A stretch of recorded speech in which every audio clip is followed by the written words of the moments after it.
Lesson number 4. Oftentimes you will hear this one reversed in the modern world. You oftentimes hear this saying, sell the sizzle, not the steak. But the truth is, the lesson goes the other way too. Remember, I mentioned every single Zippo from the first one sold in the early 1930s all the way up until a new Zippo lighter sold today have come with one very clear, dependable guarantee. If this lighter stops working, if you're not able to make fire from it, you send it back to Zippo and they fix it for free. Postage paid, all repairs made. You will always have a working lighter because what you bought isn't the lighter. What you really bought was the experience. Right? Zippo doesn't sell lighters. They sell the experience of fire. And if the lighter ever fails to give you that experience, they're going to fix it so that you get the experience. Consider that. Consider that that's one of the reasons why Zippo has been able to establish themselves as such a successful and worldwide iconic brand because they're selling the experience, not the product. The product, the lighter itself, is just a vehicle for the user experience they're trying to sell. Another great example of this from relatively recent technology history is the story of the Apple iPod versus the Microsoft Zune. And if you ever looked at both of these products on paper, these were both portable MP3 players that were being sold around the beginning of the century. On paper, the Microsoft Zune was clearly a superior product. The specs on the Zune were much better than the specs on Apple's iPod. And if you were just looking at the specs on paper, you might actually question why anybody in the world would go out and buy Apple's product relative to Microsoft's product. In fact, many users who had a chance to test drive both products hands on agreed with this and said that the Microsoft Zune was a superior product. Tech reviewers, authors, commentators, and collaborators in the consumer technology space, many of them agreed that Microsoft had made a superior product. But I bet many of you watching this right now have heard of the Apple iPod. I bet very few of you have heard of or remember the Microsoft Zune. Microsoft lost, and they lost big time. Why did they lose? Well, they lost because they were selling a product. They were selling a music player. That's it. Apple had a much grander vision. Apple wanted to sell you the experience of listening to music. And their device, their product, the iPod, was just a gateway into that experience. Shortly after the iPod launched, what service did Apple launch? iTunes. That way you could go to Apple, not just to get to the device to play music, but to get the music itself. This was something Microsoft never got.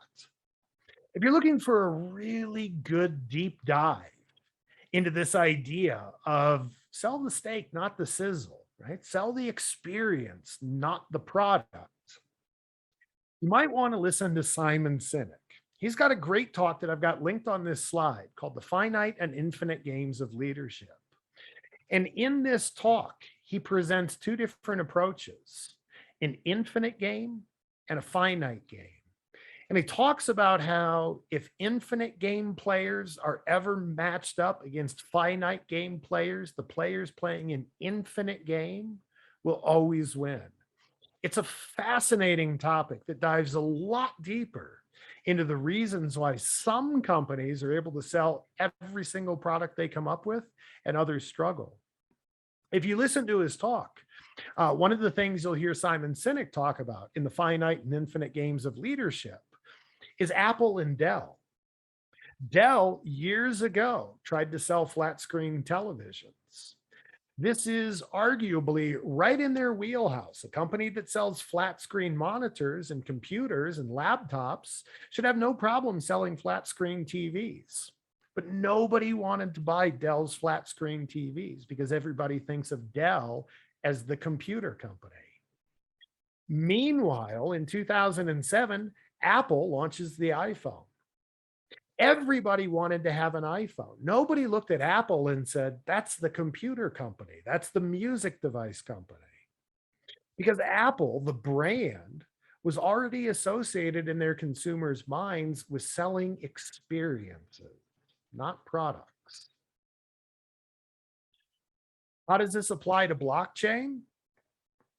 Well, if the entire value proposition of your idea or your product or your service or your offering depends on the word blockchain, in other words, if there's no way for you to describe the value of what you're doing without mentioning the technology that's involved, you're probably getting this wrong. Remember, the technology should just be the vehicle or the gateway to a larger experience. So forget about blockchain for a minute. What's the experience that you're selling? Let's think about Web 2.0 and social media. Think about a platform like Facebook. If Facebook is trying to encourage you to sign up for their service and become a new user, do they brag about the technology that they use? Do they talk about why Facebook is a great platform because it's built on top of TCP/IP networks? And TCP/IP networking and packet routing is clearly the best mechanism for disseminating messages across globally decentralized massive networks? No, Facebook doesn't talk about any of that stuff. Facebook sells you on the experience. Wouldn't it be nice to reconnect with all your high school friends and see what they're doing? Wouldn't it be nice to track down that friend that you had in childhood that you lost contact with? Wouldn't it be nice to know more about what was going on in your neighborhoods and the community around you? These are the reasons that Facebook uses to try and talk you into signing up for their service. The technology is largely irrelevant in that conversation and can be properly viewed as nothing more than a means or an end or a gateway to that larger user experience. So again, if the whole value proposition of what you want to do depends entirely on the technology, blockchain or otherwise, you're probably approaching this a bit more like Microsoft with the Zoom than you are like Apple with the iPod. Another way to think about this is if you had a time machine and you could go forward or backward in time 100 years, does your idea still make sense? Let's think again about the Microsoft Zune and the Apple iPod. Microsoft was selling you a product, a music player. If I went 100 years forward in time, that Zune wouldn't make any sense. It would be outdated. It would be ancient technology. If I went back in time 100 years, that Zune would be useless. I wouldn't have anywhere to download music from. I wouldn't have any chargers that I could plug it into and charge it up. Headphones wouldn't have been invented yet that I could plug into my device and listen to it. So Microsoft's value proposition, a product, loses a lot of its relevance if you go forward or back in time. How about Apple? Remember, Apple wasn't selling you a product. Apple was selling you the experience of listening to music. People in 100 years are going to enjoy listening to music every bit as much as they do today. And people from centuries past enjoyed and loved and craved music every bit as much as we do today. The value proposition that Apple was making was timeless. And the one that Microsoft was making was extremely time bound. You don't even have to have watched Simon Sinek's presentation to guess who is the infinite player and who is the finite player in that particular game. Lesson number 5, there's a lot more that goes into making a good solution. And one critical component to success is your culture. And guess what? Good culture, good organization, or corporate culture, it's not an accident. Good culture is cultured. There's a reason we use that word. Zippo has a very, very unique culture. They have a culture that's about more than just making lighters. When they wake up every day and go to work, they realize that their mission is not just to go to the factory and to crank out as many of these as humanly possible. They realize that they're focused on something bigger.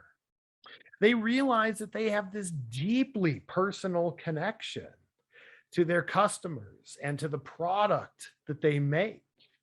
They have a deep and profound gratitude to the town of Bradford, Pennsylvania, the town that they've always operated in. There were times when the company wasn't profitable, but the company meant so much to the local economy of Bradford, Pennsylvania, that the government stepped in and helped Zippo operate and continue to hire employees and keep them employed, even when the company wasn't turning a profit. And this has gone the other way too. As more and more manufacturing jobs have left the United States and been shipped overseas, Bradford, Pennsylvania is one of the few industrial era towns that is still healthy and vibrant. The town helped support Zippo, and Zippo helped supported the town. They realized that their business was about more than just manufacturing a product. It was about finding a place and a home in their community and the larger world around them. And a big part of the corporate culture at Zippo is quality, having a deep and unnegotiable commitment to the quality of the products that they sell their customers. If you decide to take a tour of the Zippo factory in Bradford, Pennsylvania, one of the highlights is the tour of customer service. And in the tour of customer service, this on-site customer service museum that Zippo maintains, you can see some of the lighters that have been sent back for repair. Even lighters that have been intentionally destroyed by their owners, so Zippo would send them a new working one. Zippo is not only happy to do that, they brag about that. They brag about the fact that they have the best customer service imaginable because they're like Apple. They're not selling you a product, they're selling you an experience. And good customer service is part of that experience. Other than Zippo, can you think of any organization in the world today that has their own dedicated museum of customer service?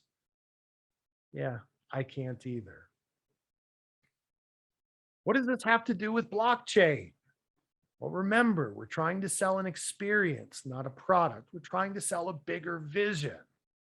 So think bigger than just blockchain and the technology that you're using to go create and deliver great solutions. Think about things like, what do you want your organization to be about? What are the things that are important to you? What are the things that don't matter? What are the things that are non-negotiable?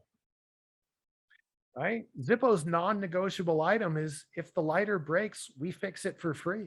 It doesn't matter if it breaks because you accidentally dropped it or it breaks because you intentionally destroyed it. The guarantee is the guarantee. No ifs, ands, or buts. It is non-negotiable. What do you want to be known for? What do you want your legacy to be? Do you want people to look back in 100 years' time and remember you because you built one great solution? Do you want to be Microsoft trying to be remembered for the Zune, or would you rather be Apple, who will always be remembered as the company that improved the experience of consuming music? And maybe most importantly, who or what are you grateful for or thankful for? Zippo has always been very grateful for the support that the local community, that the town of Bradford has given them. And that gratitude has been repaid to the town many times, such that the company and the town now have an inextricably beneficial relationship with each other. What are the things you want to pour your personal and your organization's gratitude into? And how does that help you drive and define a larger mission? Here's something to think about. Look at the sentence on the bottom of my slide. Whenever someone mentions blank, I want them to think of us. What do you want that blank to be? The answer to that question is about a lot more than platforms or tools or feature sets or ones and zeros, or the fact that Ethereum can do this, but Hyperledger can do that, but Corda can do this other thing. These are much bigger questions, questions that are more difficult to answer, but questions that, in my mind, are very important to answer before we start diving in and trying to solution with blockchain. Lesson number 6. Remember lesson number 5? Remember all that culture stuff? Yeah, that's what your customers are really buying. And Zippo does a great job showing this. They have transcended their original market many times over. The primary customer of Zippo lighters when they first started business were cigarette smokers, cigarette and cigar smokers. Cigarette smoking in particular has taken an incredible nosedive. There were far more smokers back in the 1930s than there are in the 2020s. But today, Zippo is selling more lighters than they ever have before. On the surface, that doesn't seem to make a lot of sense. How is your primary customer base shrinking, but your sales volume continues to increase? To put this in perspective, Zippo manufactures over 32,000 lighters every single day. And a big part of this is because Zippos have become collectible. Remember, I mentioned back in 1958, for quality control purposes, they started date stamping every lighter. Like I said, this was originally done for quality control purposes. So if there was a bad batch or something went wrong, we could make that recall easier. It would be easier to identify affected models.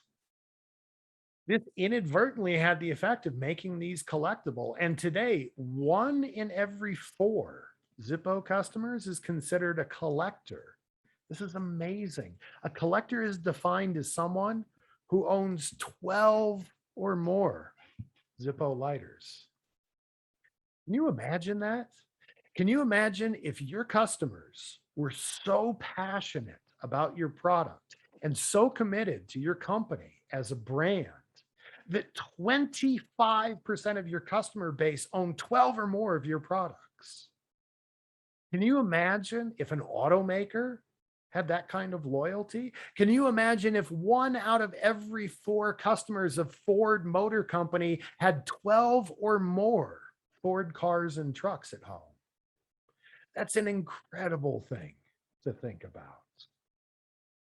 Zippo lighters show up in museums all around the world, particularly in war museums. Zippo's biggest competitor is the well-known ubiquitous Bic plastic lighter. But have you ever seen a Bic lighter in a museum? Have you ever seen a collectible Bic lighter get auctioned off for hundreds or thousands of dollars? I haven't either. And again, back to Simon Sinek's point, if you watch his incredible video about the finite and infinite games of leadership, he talks about Dell trying to sell flat screen TVs while Apple has no problem selling any product they come up with. As soon as Apple announces a new product, people line up around the block to buy it. And that's how Apple has successfully transitioned from a company that made desktop computers to portable computers to portable music players to headphones to smartphones to TVs. And now, rumor has it, they may even enter into the automotive market and start selling self-driving cars. How come Apple has not been pigeonholed as a company and people are willing to try any product they make, even if it's radically different from all of their other offerings? But Dell turns around and tries to do something that is still smack dab in the middle of their wheelhouse. They're just trying to move from selling flat screen monitors to selling flat screen televisions. But nobody wants the Dell TV because Dell's the computer company. Well, again, it's because one of those companies is selling you an experience and the other is selling a product. Remember that whatever your product or service offering is, what it really is just an offering or a gateway to what you want that larger experience to be. And your product, your solution, your offering is a vehicle for you to share and express and engage and enlarge that culture. A lot of people, when they approach some of these technical solutions, especially in the blockchain space, are thinking all about the ones and the zeros and the technical considerations and not thinking about that grander vision, about the culture, about the emotional connection that your customers want to form to your product, to your brand, to your company. You just need to give them the way to do it because this is what they're really buying. Right? Not many people talk about this sort of thing in their solution white papers. But just because you don't see most people talking about it doesn't mean it doesn't matter. And think about Zippo. If you do this right, if you do a good job at this, if you really get people to buy into this larger vision and this experience you're selling, if you set up your products and your solutions not as ends in and of themselves, but as means to something greater and larger, then what you'll find is even after your product becomes irrelevant, your customers will invent new uses for it. Think about Zippo. Their primary customers a century ago were cigarette smokers. There are not nearly as many cigarette smokers in the world as there were 100 years ago, but Zippo is selling more lighters than ever. Why? Because their customers believe so much in that product and that brand that when the original intent of the product stopped being relevant, the customers took it upon themselves to invent new uses and new sources of value for that product. Stop and let that sink in for a moment. Wouldn't you love to have a customer or user base that is so fiercely loyal and dedicated to you that they will look for reasons to keep your product or your service relevant even after its original use case is sunsetted? I bet any of us would kill for that. Speaking of the customer experience, another great lesson we can learn from Zippo is if you focus on that customer experience, good things will happen along the way, even if you don't intend them to. Right? Like I said, in 1958, Zippo decided to start putting a date stamp on the bottom of every case of every lighter that they sold. They did this purely for quality control purposes. They wanted to make sure if there were ever any defects or manufacturing errors, they could identify the affected lighters easily and get them recalled, get them fixed.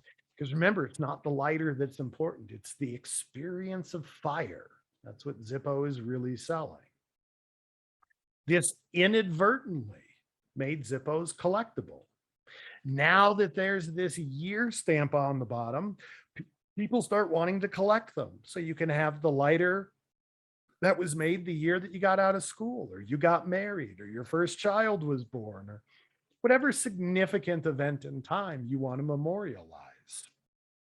So Zippo started off doing something that was just intended to make the customer experience better. They weren't focused on making their lighters collectibles. And you could argue that if their primary focus was to turn their lighters into collectibles, they would have failed. But by focusing on something else, by just trying to make this the best customer experience possible, inadvertent good luck came their way. And today, slightly over 25% or 1 in 4 of their customers is a collector and owns 12 or more of their products. This was an accident. You will never find this on any business plan that Zippo ever wrote or enacted. They didn't set out for this as the goal. They were focused completely on how do we make a better customer experience. And you'll find if you do the same thing in blockchain, if you focus all your efforts on making the best customer experience possible, fate and the universe has an odd way of rewarding you. And very often you'll find that the benefits that are conferred upon you for creating the best customer experience possible are tremendous and profound and much bigger and more meaningful than anything you'd planned. And if you'd set out to try and do that big meaningful thing right from the beginning, you probably would have got it wrong. you're probably better off just focusing on continually improving that customer experience. Remember, depending on the archaeological records you subscribe to, human beings mastering fire is something that happened anywhere between 400,000 and 1 million years ago. So a process that is 500,000 years or older is still ripe for improvement. Don't forget that. And make sure you're really focusing your efforts on something that is going to make that customer or end user experience demonstrably different and demonstrably better.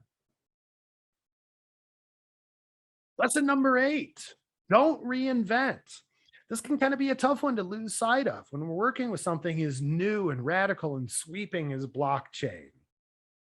Right? It's easy to look at these radically new technologies, these brand new paradigms that get introduced into the world because of the introduction of these new technologies, and to think, all right, we need to go destroy everything in the world around us and rebuild from scratch using these new tools. But reinvention oftentimes doesn't confer the greatest benefits. Right? Zippo didn't set out to reinvent fire. They knew that fire still worked and provided value. Most of their design was already in place. Again, George Blaisdell's biggest innovation was simply adding one hinge to an already existing design so that the lid didn't pull straight off, it opened on a hinge. That's not a significant reinvention. And most of the design of that Zippo lighter was already in place from day one. Every design decision that George made when he designed the Zippo lighter had a clear and direct link to a better user experience. Adding that hinge, even though it wasn't complex or earth shattering in terms of complexity, had a very, very clear user benefit. Now you can have fire with just one hand, not two.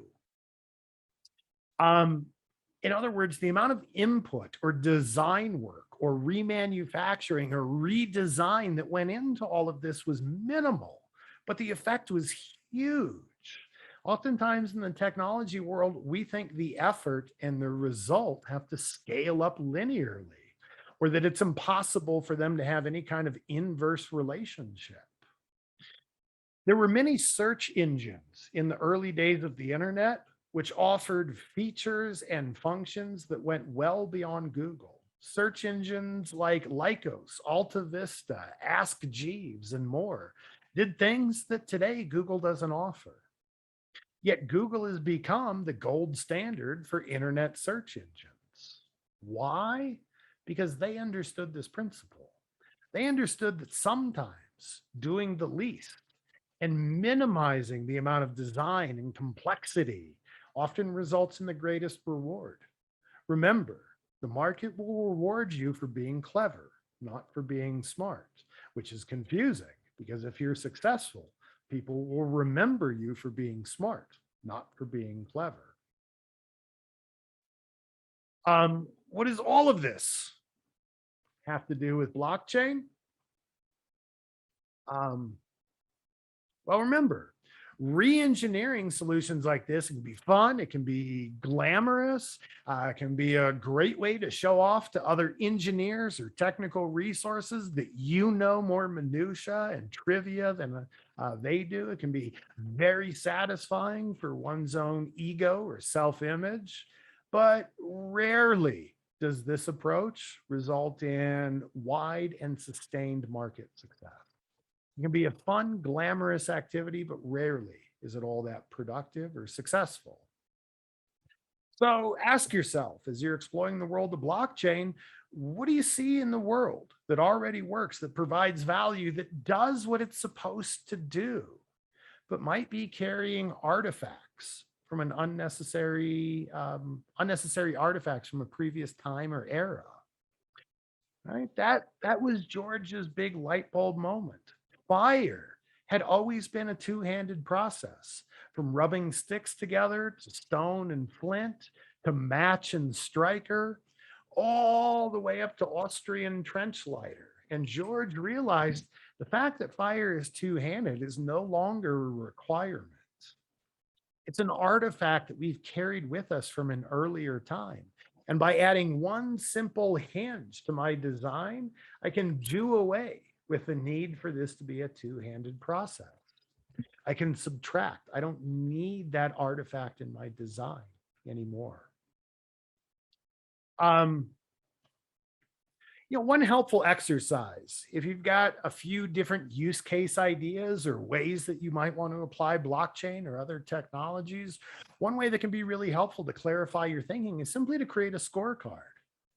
Create a scorecard. You can easily do this on a spreadsheet or a notebook by hand. Um, Create a scorecard and write down all of your ideas, and then go back for each idea.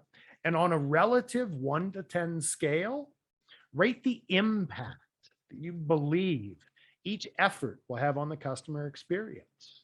From 1, which means it will have no impact on the customer experience, my customers won't be able to tell the difference, to 10, to where my customers go, oh my God, how did I ever live life without this? I can't imagine ever going back to the world before I knew about your product or your service or your offering. Create an idea index. This is simply where we take whatever that impact is to the customer experience, whatever that 1 to 10 rating was above, and we divide it by another 1 to 10 rating. The amount of effort required to implement your solution. And what we're looking for is any ideas that have a score greater than 1. Anything less than 1 still needs a lot of work. And so we're just going to ignore it. But anything with a score greater than 1, anything that by definition results in a greater user experience relative to the work we put into it than the work we put into it, is a good idea. In other words, if we get more return from our work than work invested to get the return, that sounds like a great idea, and it's worthy of further consideration. So make this very, very simple scorecard for all your ideas. Rank those ideas from the highest score to the lowest. Anything that's 1 or below, toss it off the list. And everything you have left that scores a 2 or above, take a look at those ideas. Those are going to be the ones that potentially there's an experience you can sell, not just a product. Lesson number 9, humans love collectibles. Why did Zippo become such an iconic name? Well, again, it largely has to do with the fact that in 1958, they put date stamps onto every single lighter case that they sold. And they inadvertently, accidentally made their product collectibles. This ties into something deep in human DNA. Human beings love collectibles. Fungible objects like Bitcoin and Bic lighters aren't super exciting because every Bitcoin is worth exactly as much as every other Bitcoin. Every disposable Bic plastic lighter is worth every bit as much as every other disposable Bic plastic lighter. But non-fungible assets, things like CryptoKitties or Zippo lighters, where one might be worth a lot more than the other, are things that get people excited.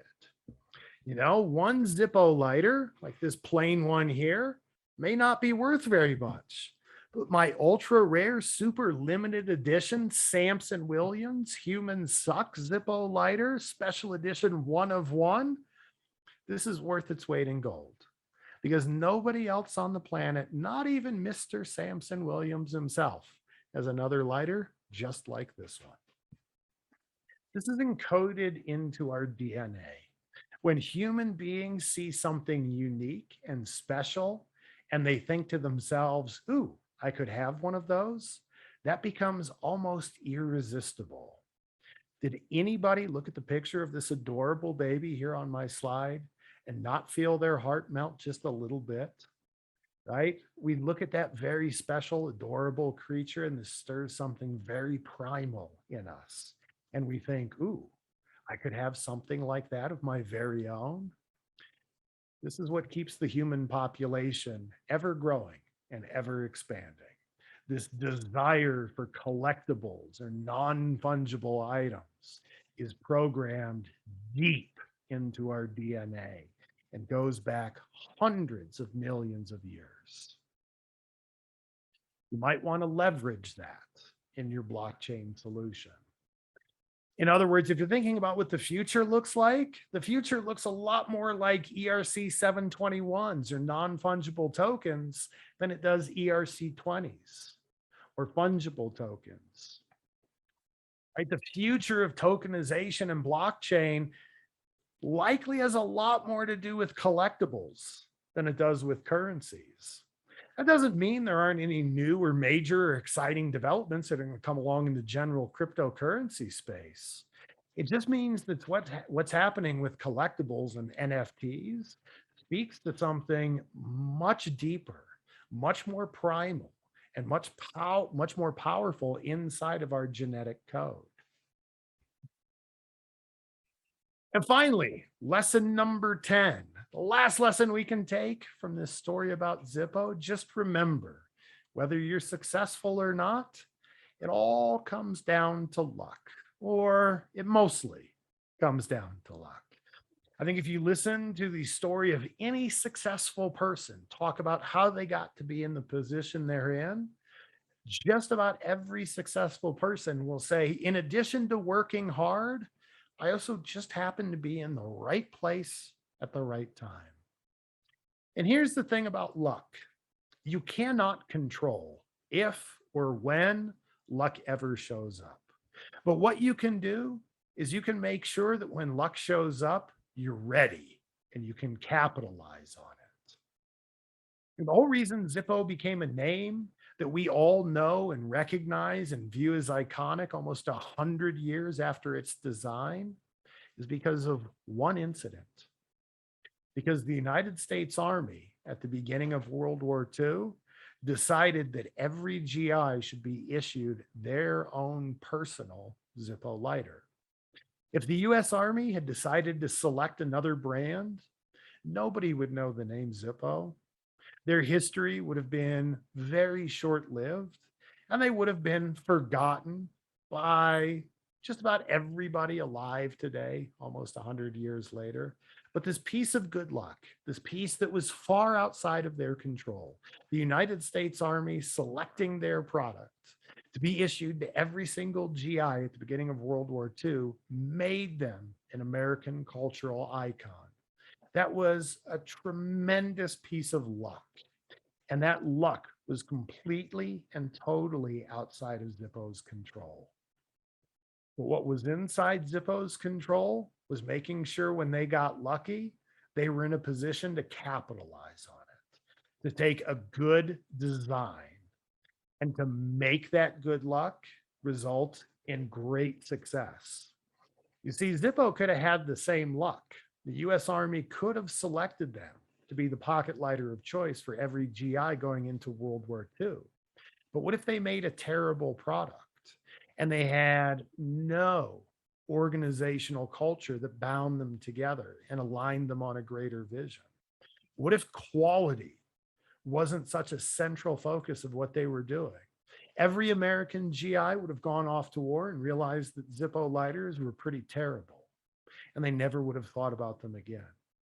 So it's not just that luck comes knocking at your door. Make sure when luck comes knocking at your door, you're there and you're listening and you're ready to answer. You can't control luck, but you can definitely be prepared for it if and when it arrives. And so keep this in mind. If you go out and you do great things in the world of blockchain or technology, be humble. Don't let your ego get too big. Don't try and take credit for the things you don't deserve credit for. If you're successful, your success likely has more to do with luck than you think. And if you fail, if you go out and you fall on your face and you learn a lot of lessons the hard way, don't be too hard on yourself. Don't beat yourself up. Don't be scared of giving it another go around. Your success or your failure is more out of your hand than you might think. For example, the overwhelming number of players in the National Hockey League, in the NHL, have January birthdays. Is that because people born in January are naturally predisposed to be better at hockey? No, it's not. It's because just about every junior hockey league the world over has a cutoff date of January 1st for birthdays. That means that the kids that were born in January and February are going to be slightly bigger and stronger than the kids who are playing on the same team but were born in November and December. The kids who are stronger and faster and have greater physical ability because they're slightly older and more mature are going to get more attention from coaches. They're going to get more playing time. Their skills are going to be developed at a faster rate than their peers. And the net result of this is if you look at most of the professional hockey players in the NFL, the NHL, excuse me, the overwhelming majority of them have birthdays in January or February or the early part of the year. This has everything to do with luck and nothing to do with hard work or dedication, right? Or not primarily. Now, those players who were born in January still had to work hard and dedicate themselves to building their skills to make it to the professional level. But when they look back on it, it's hard for them to say the reason I made it to the NHL, the reason I became a professional is 100% based on my natural ability and has nothing to do with luck. In truth, more of it probably has to do with luck than natural ability. So just remember this. If you're successful, be humble. If you fail, don't be too hard on yourself and don't be afraid to try again. A lot of this may be much more out of your control than you want to believe. And so I hope this has been helpful. 10 different lessons that we can extract from what is almost a 100-year-old design. So don't forget, as you're approaching the world of blockchain, as you're looking at all this amazing new technology, don't forget these important lessons. Lessons like your old tools are never going to die. They're never going to go away. You're going to be rewarded for being clever, not smart.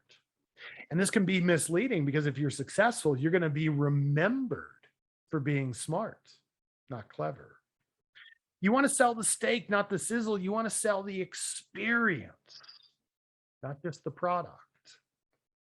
Remember, culture is no accident. Good culture is always cultured. Remember, when we're talking about culture and these largely intangible things, that's what your customers are really buying.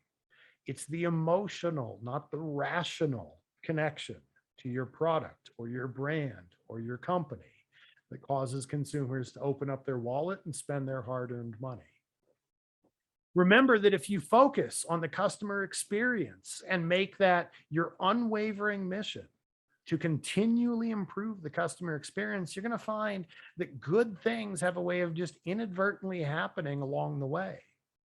Right? Some of the most fortunate events that will happen to you are events that are largely going to come up as byproducts of other things that you're focusing on.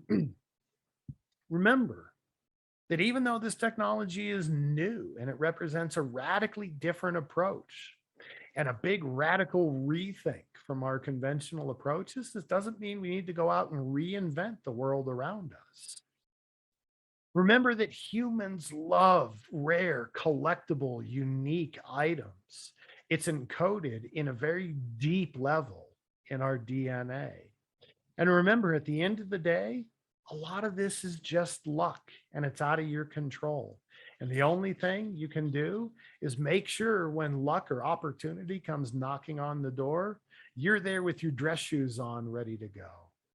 So I hope this has been successful. If this type of information has been successful, let me know in the comments. If this type of information hasn't been successful, if you think all of this is wildly unhelpful or you disagree, leave a message in the comments. I'd love to know what you guys think.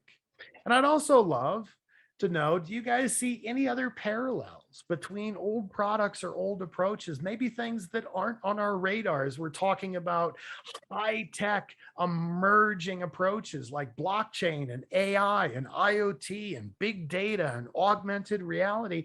Are there lessons from the past that we could leverage that maybe we've forgotten about? If so, I'd love to hear about that too. Anyway, I thank you guys for joining me. If you like the information here, be sure to subscribe. Look for new videos every week as we talk about what's happening in the blockchain world. And until next time, I'm Chris Bennett, your blockchain beard guy. Take care, guys.